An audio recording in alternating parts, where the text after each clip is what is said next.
నమస్కారం. ఘంటారావానికి స్వాగతం. ముందుగా ప్రధాన అంశాలు. పరారీలో మాజీ మంత్రి కాకాణి గోవర్ధన్ రెడ్డి. హైదరాబాద్లో నెల్లూరు పోలీసుల గాలింపు.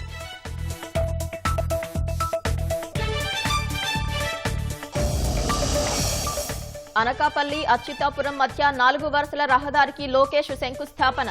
యువగళంలో ఇచ్చిన హామీని నెరవేర్చిన యువనేత. కృష్ణా జిల్లా పులిగడ్డ వద్ద లారీని ఢీకొట్టిన కారు. పసికందు సహా 3 దుర్మరణం.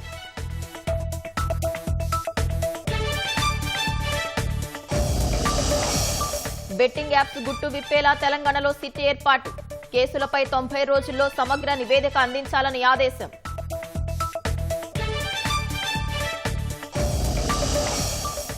సముద్రంలో మైనింగ్తో మత్స్యకారులకు ఇబ్బందులన్న రాహుల్. టెండర్ల అనుమతులను రద్దు చేయాలంటూ ప్రధాని మోదీకి లేఖ.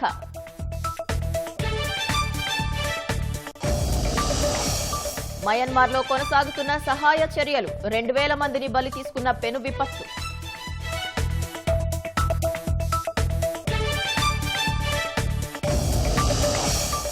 ప్రపంచవ్యాప్తంగా రంజాన్ సందడి. శుభాకాంక్షలు తెలిపిన ప్రముఖులు.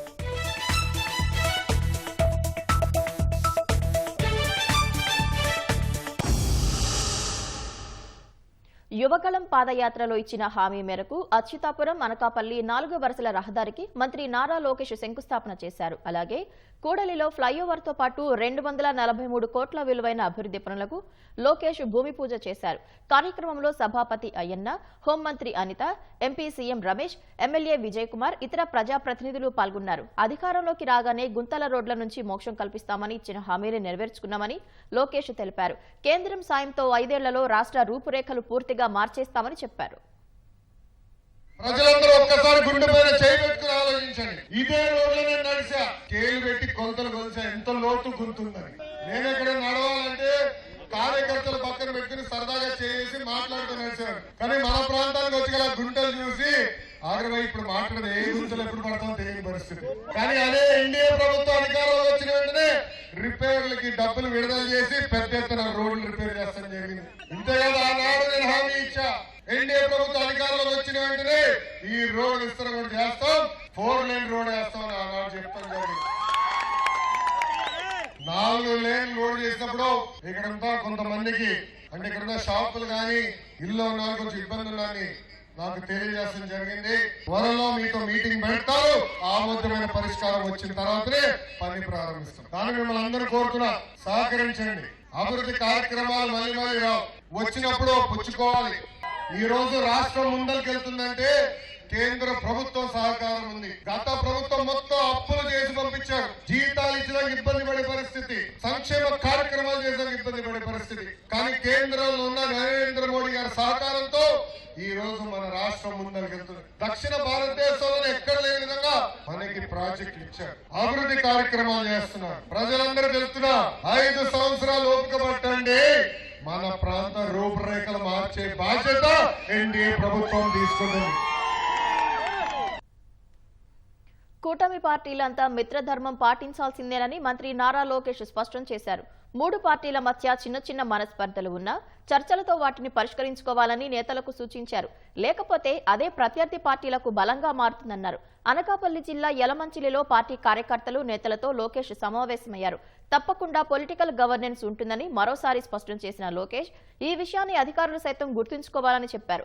పార్టీలో సంస్కరణల కోసం తాను పోరాడుతున్నానన్న లోకేష్ ఓ సాధారణ కార్యకర్తకు పొలిట్ బ్యూరోలో స్థానం లేదా రాజ్యసభ సీటు ఇచ్చే పరిస్థితి రావాలన్నారు. అదే సమయంలో చిన్న వాటికి అలకలు మానేసి నేతలతో సమస్యను పరిష్కరించుకొని పార్టీ పటిష్టతకు కృషి చేయాలని దిశానిర్దేశం చేశారు.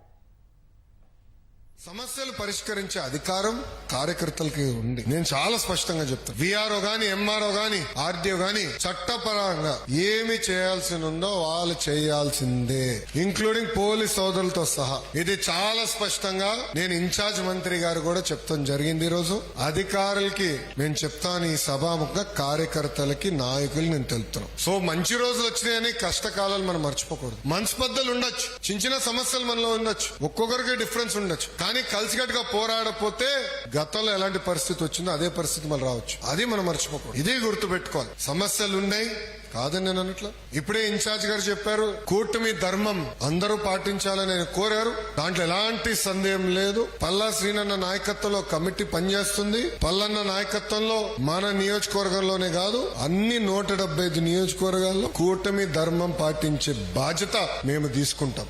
ఆ మిత్ర ధర్మం నిలబెట్టుకోవాల్సిన బాధ్యత మనందరిపైన ఉందని ఈ సభాముఖంగా కార్యకర్తలందరికీ నేను తెలుపుతున్నా. గతంలో ఎన్నడూ లేని విధంగా ధాన్యం కొనుగోలు చేసి 24 గంటల్లోగా రైతుల ఖాతాల్లో నగదు జమ చేస్తున్నట్లు మంత్రి నాదెండ్ల మనోహర్ తెలిపారు. దీపం 2 పథకం ద్వారా 99 లక్షల మంది లబ్ధిదారులకు ఉచిత గ్యాస్ అందజేసినట్లు వెల్లడించారు. ఉత్తరాంధ్రకు భారీగా పెట్టుబడులు తెచ్చి స్థానిక యువతకు ఉపాధి కల్పించాలనే లక్ష్యంతో పనిచేస్తున్నట్లు చెప్పారు. అధ్యక్షుడు పవన్ కళ్యాణ్ గారు ఎప్పుడు కూడా ఉత్తరాంధ్ర పైన, ఇక్కడున్న వలసల పైన, ఇక్కడ మనం ప్రత్యేకంగా దృష్టి సారించి యువతకు ఉపాధి కల్పించాలనే తపన మా అందరిలో కూడా ఆయన ఇన్ఫ్యూజ్ చేసే విధంగా ప్రతి కార్యక్రమంలో కూడా చెప్తా వచ్చారు. దానికి అనుగుణంగా ఎంఎస్ఎంఈ ఇండస్ట్రీస్ లో కానివ్వండి, రాష్ట్రంలో మేము ప్రభుత్వం చేపట్టే ప్రతి కార్యక్రమం కానివ్వండి, ఈ ప్రాంతంలో ఖచ్చితంగా భవిష్యత్తులో భారీ స్థాయిలో వస్తున్న పెట్టుబడులు, ఇక్కడికి వస్తున్న పరిశ్రమలతో పాటు స్కిల్ డెవలప్మెంట్ మరింత పెంచే విధంగా ఒక కార్యక్రమం చేయాలని రాష్ట్ర ప్రభుత్వం ప్రతి నియోజకవర్గంలో కూడా అభివృద్ధి వెనకడు వేయకుండా ముందుకు తీసుకొస్తాం. ఈ ప్రాంత అభివృద్ధి కోసం ఇక్కడ ఒక మంచి వాతావరణం తీసుకొచ్చి ఎవరు కూడా అభివృద్ధిలో మేము పాలు పంచుకోలేకపోతున్నాం భావన కలగకుండా తీసుకెళ్లాల్సిన బాధ్యత మా అందరిపైన ఉంది. మాజీ మంత్రి కాకాణి గోవర్ధన్ రెడ్డి పోలీస్ విచారణకు హాజరు కాకపోవడంతో మరోసారి నోటీసులు జారీ చేశారు. మంగళవారం తప్పకుండా విచారణకు హాజరు కావాల్సిందేనని, లేని పక్షంలో చట్టపరమైన చర్యలు తీసుకుంటామని పోలీసులు హెచ్చరించారు. క్వాడ్స్ అక్రమ మైనింగ్లో నిబంధనలకు విరుద్ధంగా పేలుడు పదార్థాలు వినియోగించారన్న ఆరోపణలతో నెల్లూరు జిల్లా పొదలకూరు పోలీస్ స్టేషన్లో ఆయనపై కేసు నమోదైంది. దీంతో ఆదివారం నెల్లూరులోని ఆయన ఇంటికి పోలీసులు వెళ్లగా కాకాణి ఆచూకీ లభించలేదు. పోలీసులు గోవర్ధన్ రెడ్డి ఇంటి గోడకు నోటీసులు అంటించి వెనుదిరిగారు. అయితే హైదరాబాద్లో జరిగిన ఉగాది వేడుకల్లో కాకాణి గోవర్ధన్ రెడ్డి పాల్గొన్నట్లు ఫోటోలు బయటకు రావడంతో పోలీసులు హైదరాబాద్ చేరుకుని ఆయన కోసం వెతుకులాట ప్రారంభించారు. మొత్తం 3 ఇళ్లలో విచారించినా అప్పటికే గోవర్ధన్ రెడ్డి అజ్ఞాతంలోకి వెళ్లిపోయారు. దీంతో ఇంట్లో ఉన్న బంధువులకు నోటీసులు ఇచ్చిన పోలీసులు మంగళవారం విచారణకు హాజరు కాకుంటే చట్టపరమైన చర్యలు తీసుకుంటామని తెలిపారు. అక్రమ మైనింగ్, రవాణా సహా నిబంధనలకు విరుద్ధంగా పేలుడు పదార్థాలు వినియోగించారన్న ఆరోపణలపై పొదలకూరు పోలీసులు కాకాణిపై కేసు నమోదు చేశారు. కృష్ణా జిల్లా అవనిగడ్డ మండలం పులిగడ్డ వద్ద జరిగిన రోడ్డు ప్రమాదంలో 3 మృతి చెందారు. పులిగడ్డ పెన్ముడి వారధి సమీపంలో ఎదురుగా వస్తున్న లారీని కారు ఢీకొట్టింది. ప్రమాదంలో పసికందు సహా 3 మృతి చెందారు. మరో 3కి తీవ్ర గాయాలయ్యాయి. మృతుల్లో ఒకరు తెనాలికి చెందిన జిఆర్ మోహన్ బాబుగా గుర్తించారు. క్షతగాతులను అవనిగడ్డ ప్రభుత్వాసుపత్రికి తరలించి మెరుగైన వైద్యం కోసం మచిలీపట్నం తరలించారు. పాస్టర్ ప్రవీణ్ మృతిపై పోలీసులు లోతైన దర్యాప్తు చేపడుతున్నారు. విజయవాడ రామవరపాడు రింగ్ రోడ్ వద్ద ఈ నెల 24వ తేదీ సాయంత్రం ఆయనకు సెల్ఫ్ యాక్సిడెంట్ జరిగిందని ట్రాఫిక్ పోలీసులు తెలిపారు. ప్రమాదం జరిగిన రోజు ఆయన్ను పక్కనే ఉన్న పార్కులో కూర్చోబెట్టామని, సుమారు 3 గంటల పాటు విశ్రాంతి తీసుకున్నారని ట్రాఫిక్ ఎస్ఐ వెల్లడించారు. అతని పేరు ప్రవీణ్ అని, ప్రమాదం జరిగిన రోజు తనకు తెలియదన్నారు. రాజమహేంద్రవరం పోలీసులు దర్యాప్తునకు వచ్చినప్పుడు మాత్రమే తనకు తెలిసిందన్నారు. రింగ్లో నేను విధులు నిర్వహిస్తున్న సమయంలో 24వ తారీఖు 5 గంటల 20 నిమిషాలు ఆ సమయంలో సెల్ఫ్ యాక్సిడెంట్ అయింది సార్. ఆ యాక్సిడెంట్ అయిన తర్వాత పబ్లిక్ అతన్ని లేపి పక్కన కూర్చోబెట్టారు సార్. ఆ సీన్లోకి నేను వెళ్ళాను సార్. సీన్లోకి వెళ్ళి చూశాను సార్. చూసిన తర్వాత బండికి హెడ్ లైట్ ఊడిపోయి ఉంది సార్. ఆ తర్వాత అతను హెల్మెట్ పెట్టుకుని ఉన్నాడు, మాస్క్ ఉంది, కళ్ళజోడు ఒక అద్దం లేదండి. దెబ్బలు తగిలిని అడిగానండి. తగలేదు అన్నాడు సార్. రాజా పక్కన కూర్చుందామని అంటే వచ్చాడండి. వచ్చిన తర్వాత విఎంసీ పార్క్ ఉండి ఆ పార్క్ దగ్గర కూర్చున్నాడు. సుమారు 2:30 గంటలు 3 గంటలు అక్కడ కూర్చున్నాండి. ఇంకా మేము డ్యూటీ దిగి వెళ్ళిపోదామన్న 8 గంటల ఆ టైంలో అతను లేపాము సార్. వాటర్ ఇచ్చామండి. వాటర్ ఇస్తే మొహం కడుక్కున్నాడు. వాటర్ తాగిన తర్వాత రయ్య టీ తాగమంటే వాటర్ దగ్గరికి వెళ్ళి పక్కన ఉందండి టీ వాటర్ దగ్గర తీసుకెళ్లి టీ ఇప్పించాము. తాగిన తర్వాత వెళ్ళిపోతానంటున్నాడు సార్. వెళ్ళిపోతాననేటప్పటికి అతను బండికి లైట్ లేదు కదండి, ఆ లైట్ మరి లేదు కదా, ఇబ్బంది పడతావు నువ్వు, ఎక్కడ మామూలుగా రిపేర్ చేయించుకో అని చెప్పిన తర్వాత అతను వాటర్ అతను కానీ పిలిచామండి. అప్పుడు దీనికి ఏమైనా కొద్దిగా లైట్ వెలుగుతుంది, ఇది ఊడిపోయింది, కనిపిస్తలేదు కాబట్టి దీని కట్టమంటే ఒక దారం తీసుకెళ్ళి కట్టాడు. కట్టిన ఉండలా పై తీసుకొద్దామని నేను అతను వెళ్ళామండి. వెళ్ళిన టైంలో అతను వెంటనే వెళ్ళిపోయాడు. అతను అడిగితే ఎక్కడికి వెళ్ళాలంటే రాజమండ్రి అని చెప్పాడండి. ఎట్లా ఉన్నాడంటే పొజిషన్ నీరసంగా ఉన్నాడండి, మగతగా ఉన్నాడు. ఉండవలసినవి అన్నీ ఉండండి. హెల్మెట్ ఉంది, మాస్క్ ఉంది, అన్నీ ఉండే. బండి కాడ ఫైన్లు ఏమి లేవు సార్. దాని మొత్తం అతను ఏం అడగలేదు. ఎక్కడి నుంచి వస్తున్నామన్నా అంటే హైదరాబాద్ నుంచి వస్తున్నానండి, రాజమండ్రి వెళ్ళాలని చెప్పాడు. రాజమండ్రి క్రైమ్ పోలీసులు వచ్చి ఇక్కడ ఎంక్వైరీ చేస్తున్నారు సార్. ఎంక్వైరీ చేస్తుండగా కొంతమంది వాళ్ళకి ఇన్ఫర్మేషన్ ఇచ్చారంట సార్, ఇలా ఎస్ఐ గారు ఉన్నారంటే నాకు ఫోటో పెట్టారు సార్. ఈ ఫోటో అతనేనా అని అన్నారు. ఇదే ఇతనేనండి, ఫోటో అతనే, మేము చూశానండి. 2.5 గంటలు చెప్పి ఇక్కడ ఈ పార్క్లోనే కూర్చున్నాడు అతను, మగతగా ఉండటం వల్లనే ఇక్కడ కూర్చోబెట్టామండి చెప్పిన. టీ తాగేటప్పుడే తీసాడు మాస్క్, ఆ తర్వాత మళ్ళీ వెంటనే పెట్టేస్తున్నాడు సార్ మాస్క్. మొహం గాడి అసలు ఏం కనిపించలేదు సార్, హెల్మెట్ ఉండటం వల్ల మొహం కానీ ఏం కనిపించలేదు. ఒక అద్దం మట్టికి ఊడిపోయినట్టు కనిపిస్తుంది సార్. సైకిల్ మీద వస్తున్న ఫోటో పంపించారు సార్, నాకు చూపించారు సార్, ఈ ఫోటో అని చెప్పాను సార్. అంటే అతను మొహంగా బట్టి నాకు క్లియర్గా తెలియదు సార్, బండిని బట్టి నెంబర్ బట్టి చూశాను సార్. బెట్టింగ్ యాప్స్ వ్యవహారంపై సమగ్ర విచారణ కోసం తెలంగాణ ప్రభుత్వం ప్రత్యేక దర్యాప్తు బృందం సిట్ ఏర్పాటు చేసింది. సిఐడి అదనపు డీజీ పర్యవేక్షణలో సిట్ ఏర్పాటు చేస్తూ తెలంగాణ డీజీపీ జితేందర్ ఆదేశాలు జారీ చేశారు. ఈ బృందంలో ఐజీ రమేష్, ఎస్పీలు సింధు శర్మ, వెంకటలక్ష్మి, అదనపు ఎస్పీ చంద్రకాంత్, డీఎస్పీ శంకర్ ఉన్నారు. ఇప్పటికే బెట్టింగ్ యాప్స్ పై హైదరాబాద్ పంజాగుట్ట, సైబరాబాద్ మియాపూర్లో 2 కేసులు నమోదయ్యాయి. 2 కేసులను కూడా సిట్కు బదిలీ చేస్తూ ఆదేశాలు జారీ చేశారు. 90 రోజుల్లో సమగ్ర నివేదిక అందించాలని సిట్ను తెలంగాణ డీజీపీ ఆదేశించారు. మ్యాచ్ల ఉచిత పాస్ల విషయంలో Hyderabad cricket association, Sunrisers Hyderabad వివాదంపై తెలంగాణ ముఖ్యమంత్రి రేవంత్ రెడ్డి ఆగ్రహం వ్యక్తం చేశారు. హెచ్సీఏపై వస్తున్న ఆరోపణలపై విచారణ జరపాలని విజిలెన్స్ అధికారులను ముఖ్యమంత్రి ఆదేశించారు. ఐపీఎల్ టికెట్లు, పాస్ల కోసం హెచ్సీఏ వేధిస్తోందని ఎస్ఆర్హెచ్ ఆరోపణలు చేసింది. మ్యాచ్లకు సంబంధించిన టికెట్ల విక్రయాలపైన కొంతకాలంగా హెచ్సీఏపై ఆరోపణలు వస్తున్నాయి. ఈ నేపథ్యంలో తెలంగాణ సీఎం విజిలెన్స్ విచారణకు ఆదేశించారు. హైదరాబాద్ విజయవాడ జాతీయ రహదారిపై ప్రయాణించే వాహనాలకు టోల్ రుసుములు తగ్గిస్తూ జాతీయ రహదారుల ప్రాధికార సంస్థ నిర్ణయం తీసుకుంది. తగ్గిన టోల్ రుసుములు ఇవాటి నుంచి అమల్లోకి వచ్చాయి. హైదరాబాద్ విజయవాడ జాతీయ రహదారిపై తెలంగాణలో చౌటుప్పల్ మండలం, పంతంగి, కేతేపల్లి మండలం కొర్లపహాడ్, ఏపీలో చిల్లకల్లు వద్ద టోల్ ప్లాజాలు ఉన్నాయి. అత్యధికంగా పంతంగి టోల్ ప్లాజా వద్ద కార్లు, జీపులు, వ్యాన్లకు ఒకవైపు ప్రయాణానికి 15 రూపాయలు, ఇరువైపులా కలిపి 30 రూపాయల వరకు తగ్గించారు. తేలికపాటి వాణిజ్య వాహనాలు ఒకవైపు ప్రయాణానికి 25, ఇరువైపులా కలిపి 40 రూపాయలు తగ్గించారు. బస్సు, ట్రక్కులకు ఒకవైపు ప్రయాణానికి 50, ఇరువైపులా కలిపి 75 వరకు తగ్గించారు. చిల్లకల్లు టోల్ ప్లాజా వద్ద అన్ని వాహనాలకు కలిపి ఒకవైపునకు 5, ఇరువైపులా కలిపి 10 రూపాయల చొప్పున మాత్రమే తగ్గించారు. 24 గంటల్లోపు తిరుగు ప్రయాణం చేస్తే అన్ని రకాల వాహనాలకు టోల్ రుసుంలో 25% మినహాయింపు లభిస్తుంది. 2026 మార్చి 31 వరకు తగ్గిన టోల్ ధరలు అమలులో ఉండనున్నాయి.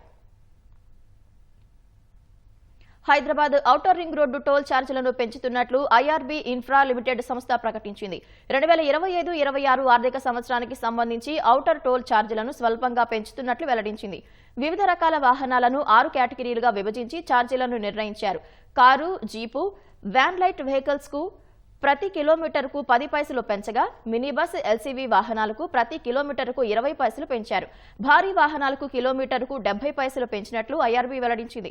కొత్త టోల్ రేట్లు, నెలవారీ, రోజువారీ పాసులకు సంబంధించిన ఛార్జీల వివరాలను హెచ్ఎండీఏ వెబ్సైట్లో సంప్రదించవచ్చని సూచించింది. హెచ్ఎండీఏ పరిధిలోని హైదరాబాద్ గ్రోత్ కారిడార్ లిమిటెడ్ నిర్వహణలో ఉండే ఓఆర్ఆర్ను ఐఆర్బీ సంస్థ 30 ఏళ్ల లీజుకు తీసుకుంది. నిబంధనల ప్రకారం ఏటా 5% వరకు టోల్ ఛార్జీలను పెంచుకునే వెసులుబాటు ఆ సంస్థకు ఉంది. అందులో భాగంగా పెంచిన కొత్త ఛార్జీలు మంగళవారం నుంచి అమల్లోకి రానున్నట్లు ఐఆర్బీ ప్రకటించింది. గ్యాస్ట్రిక్ సమస్యతో వారం క్రితం హైదరాబాద్ ఏఐజీ ఆసుపత్రిలో చేరిన మాజీ మంత్రి, వైసీపీ నేత కొడాలి నాని డిశ్చార్జ్ అయ్యారు. అయితే కొడాలి నానికి జరిపిన వైద్య పరీక్షల్లో ఆయనకు గుండె సమస్య ఉన్నట్లు వైద్యులు గుర్తించారు. 3 రక్తనాళాల్లో బ్లాక్లు ఉన్నట్లు గుర్తించిన ఏఐజీ వైద్యులు ఆ బ్లాక్లకు సర్జరీ చేయాలని సూచించారు. కానీ నాని ఆరోగ్య పరిస్థితుల దృష్ట్యా కొంతకాలం సర్జరీ చేయరాదని సూచించారు. ఏఐజీ ఆసుపత్రి నుంచి డిశ్చార్జ్ అనంతరం మెరుగైన చికిత్స కోసం కొడాలి నానిని ఆయన కుటుంబ సభ్యులు ముంబై తీసుకెళ్లారు. మయన్మార్ భూకంప విలయంలో మరణించిన వారి సంఖ్య అంతకంతకు పెరుగుతోంది. వేలాది మంది శిథిలాల కింద చిక్కుకుపోగా వారిని రక్షించేందుకు పెద్ద ఎత్తున సహాయక చర్యలు కొనసాగుతున్నాయి. గత 3 రోజులుగా రెస్క్యూ బృందాలు రాత్రింబవళ్లు తీవ్రంగా శ్రమిస్తున్నాయి. విధ్వంసం తీవ్ర స్థాయిలో ఉండటంతో సహాయక చర్యలకు తీవ్ర విఘాతం వాటిల్లుతోంది. ఈ పెను విపత్తు కారణంగా మయన్మార్లో మృతుల సంఖ్య ఇప్పటికే 2000 దాటినట్లు ఆ దేశ సైనిక ప్రభుత్వం వెల్లడించింది. ఈ సంఖ్య పెరిగే అవకాశాలు ఉన్నాయని అంచనా వేస్తోంది. మయన్మార్లో గత వారం సంభవించిన 2 భారీ భూకంపాలు తీవ్ర విషాదాన్ని మిగిల్చాయి. ప్రధానంగా రెండో పెద్ద నగరమైన మాండలే మరుభూమిగా మారింది. ఈ పెను విపత్తులో మృతుల సంఖ్య అంతకంతకు పెరుగుతోంది. శిథిలాల కింద చిక్కుకున్న వారిని రక్షించేందుకు సహాయక చర్యలు ముమ్మరంగా కొనసాగుతున్నాయి. పలు ప్రాంతాల్లో ఆహారం, తాగునీరు, మందుల కోసం ప్రజలు అలమటిస్తున్నారు. క్షతగాత్రులతో ఆసుపత్రులన్నీ కిక్కిరిసిపోయాయి. పెద్ద ఎత్తున రెస్క్యూ బృందాలు రాత్రింబవళ్లు అనే తేడా లేకుండా రెస్క్యూ ఆపరేషన్లు చేపడుతున్నాయి. శిథిలాల కింద చిక్కుకున్న వారిని వెలికి తీస్తున్నాయి. ఇప్పటి వరకు బయటకు తీసిన వారిలో ఎక్కువ మంది ప్రాణాలతో లేరని సహాయక బృందాలు చెబుతున్నాయి. అటు చిక్కుకుపోయినా తమ వారు సజీవంగా ఉండవచ్చనే ఆశతో అనేక మంది ప్రజలు తమ చేతులతోనే శిథిలాలను తొలగిస్తున్నారు. శిథిలమైన రహదారులు, కూలిన వంతెనలు, అరకొరగా మిగిలిన సమాచార వ్యవస్థ, అంతర్యుద్ధం కారణంగా సహాయక చర్యలకు తీవ్ర విఘాతం వాటిల్లుతోంది. శిథిలాలను పూర్తిగా తొలగించేందుకు కనీసం 2 నెలల సమయం పడుతుందని అధికారులు వెల్లడించారు. ఇల్లు కూలిపోవడం, మళ్లీ భూమి కంపిస్తుందనే సూచనల నేపథ్యంలో చాలా మంది ప్రజలు ఆరుబయటే గడుపుతున్నారు. మయన్మార్ రాజధాని నేపిడా, మాండలే నగరాల్లో విధ్వంసం భారీ స్థాయిలో జరిగింది.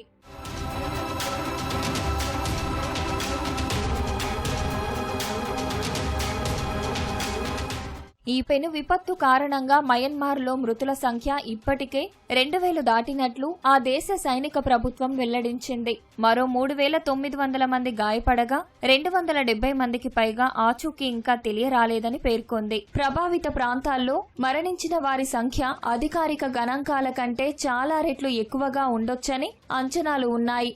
దెబ్బతిన్న టెలికమ్యూనికేషన్ వ్యవస్థ, తెగిపోయిన రవాణా సంబంధాల కారణంగా పలు ప్రాంతాల్లో ఇంకా పూర్తి స్థాయిలో నష్టాన్ని అంచనా వేయలేకపోతున్నామని అధికారులు వెల్లడించారు.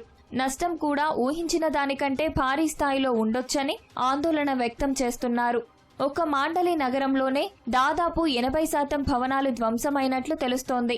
3 ఆసుపత్రులు పూర్తిగా నేలమట్టం కాగా మరో 22 ఆసుపత్రులు పాక్షికంగా దెబ్బతిన్నట్లు ప్రపంచ ఆరోగ్య సంస్థ వెల్లడించింది. ప్రస్తుతం 6 ప్రాంతాల్లో అత్యవసర పరిస్థితి కొనసాగుతోందని అధికారులు పేర్కొన్నారు.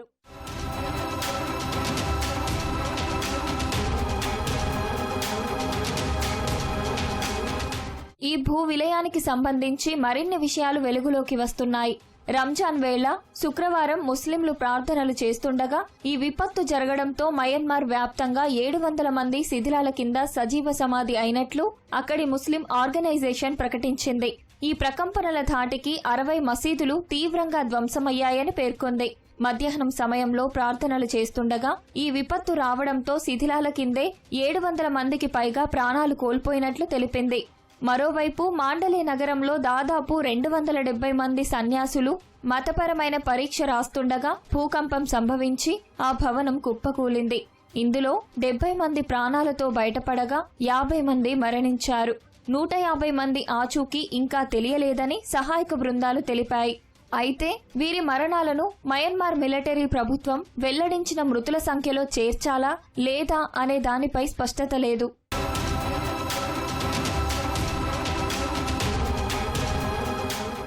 మరోవైపు భారీ భూకంపంతో అతలాకుతలమైన మయన్మార్ను ఆదుకునేందుకు పలు దేశాలు ఆపన్న హస్తం అందిస్తున్నాయి. సహాయక సామాగ్రితో పాటు రెస్క్యూ బృందాలను మయన్మార్కు పంపించాయి. భారత్, రష్యా, చైనాతో పాటు పలు దేశాలకు చెందిన రెస్క్యూ బృందాలు ఇప్పటికే సహాయక చర్యల్లో నిమగ్నమయ్యాయి. ఐరోపా సమాఖ్య, బ్రిటన్, ఆస్ట్రేలియా, న్యూజిలాండ్, దక్షిణ కొరియా వంటి దేశాలు ప్రత్యక్షంగా లేదా అంతర్జాతీయ సంస్థల ద్వారా మిలియన్ల డాలర్ల సహాయాన్ని ప్రకటించాయి. కేరళ, గుజరాత్, అండమాన్ నికోబార్ తీరాల్లో సముద్రం లోతుల్లో మైనింగ్ చేసేందుకు ఇచ్చిన టెండర్ల అనుమతులను రద్దు చేయాలని లోక్సభ ప్రతిపక్ష నేత రాహుల్ గాంధీ ప్రధాని నరేంద్ర మోదీకి లేఖ రాశారు. శాస్త్రీయ అధ్యయనాలు చేయకుండా ప్రైవేటు వ్యక్తులను ఆఫ్షోర్ మైనింగ్ చేసేందుకు అనుమతించడం వల్ల సముద్ర పర్యావరణం, జీవ వైవిధ్యం దెబ్బతింటుందని రాహుల్ ఆందోళన వ్యక్తం చేశారు. ఆఫ్షోర్ మైనింగ్ టెండర్ల అనుమతులను తీవ్రంగా ఖండిస్తున్నానన్న గాంధీ కోట్ల మంది మత్స్యకారుల జీవనోపాధి, వారి సంప్రదాయ జీవన విధానం ప్రమాదంలో పడుతుందని హెచ్చరించారు. 2023 ఆఫ్షోర్ ఏరియాస్ మినరల్ సవరణ చట్టం తీవ్ర వ్యతిరేకతను ఎదుర్కొందని గుర్తు చేశారు. కేరళలోని చేపల వేటపై ఆధారపడుతున్న 11 లక్షల మందిని జీవనాన్ని ఆఫ్షోర్ మైనింగ్ దెబ్బతీస్తుందని రాహుల్ తెలిపారు. గ్రేట్ నికోబార్లోని ప్రత్యేక జీవ వైవిధ్యానికి హాని కలుగుతుందన్నారు. టెండర్లను వెంటనే రద్దు చేసి సమగ్ర పర్యావరణ, సామాజిక, ఆర్థిక అధ్యయనాలు నిర్వహించాలని గాంధీ కోరారు. స్థానిక మత్స్యకారులతో సంప్రదింపులు జరిపి సుస్థిర భవిష్యత్ కోసం కలిసి పనిచేయాలని ప్రధానమంత్రిని కోరినట్లు లేఖలో పేర్కొన్నారు. ఛత్తీస్గఢ్లోని బస్తర్ రీజియన్లో మావోయిస్టులకు భద్రతా బలగాలకు మధ్య మరోసారి ఎదురుకాల్పులు జరిగాయి. ఈ క్రమంలో ఓ మహిళా నక్సలైట్ మృతి చెందినట్లు పోలీసులు తెలిపారు. ఆమెను తెలంగాణలోని వరంగల్కు చెందిన రేణుక అలియాస్ భానుగా గుర్తించిన పోలీసులు 25 లక్షల రివార్డు ఉన్నట్లు వెల్లడించారు. ఆమె మావోయిస్టు స్పెషల్ జోనల్ కమిటీ సభ్యురాలిగా వ్యవహరిస్తున్నట్లు అధికారులు తెలిపారు.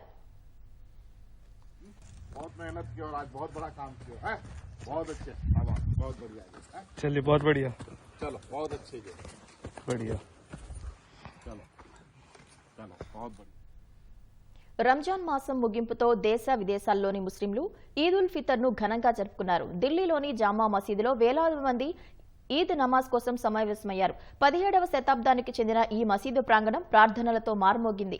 ఆగ్రాలోని మొఘల్ వాస్తుశిల్ప అద్భుతమైన తాజ్మహల్ వద్ద ముస్లింలు పెద్ద ఎత్తున నమాజ్ చేసి శాంతి కోసం ప్రార్థించారు.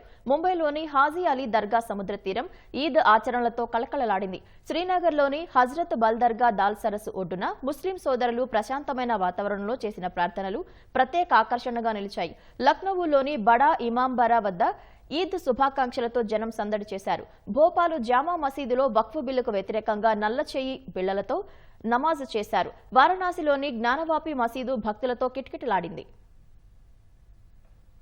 తెలుగు రాష్ట్రాల్లో రంజాన్ పండుగను ముస్లింలు భక్తి శ్రద్ధలతో జరుపుకున్నారు. రాష్ట్రంలోని పలువురు మంత్రులు, ఎంపీలు, ఎమ్మెల్యేలు మసీదులకు వెళ్లి ముస్లింలతో ప్రార్థనలు చేశారు. అన్నమయ్య జిల్లా రాయచోటి ఈద్గాలో మంత్రి మండిపల్లి రాంప్రసాద్ రెడ్డి రంజాన్ ప్రార్థనలు చేశారు. కర్నూలులోని పాత ఈద్గాలో ముస్లింలతో మంత్రి టీజీ భరత్, కలెక్టర్ రంజిత్ బాషా ప్రార్థనలు చేశారు. తూర్పుగోదావరి జిల్లా నిడదవోలులో మంత్రి కందుల దుర్గేష్ రంజాన్ వేడుకల్లో పాల్గొన్నారు. గుంటూరు జిల్లా పొన్నూరు రోడ్లోని మసీదులో కేంద్ర మంత్రి పెమ్మసాని చంద్రశేఖర్, ఎమ్మెల్యేలు ప్రార్థనలు చేశారు. విజయవాడ ఇందిరాగాంధీ మున్సిపల్ స్టేడియంలో ముస్లిం ఈద్గా కమిటీ ఆధ్వర్యంలో నిర్వహించిన ప్రార్థనల్లో వేలాది ముస్లింలు పాల్గొన్నారు.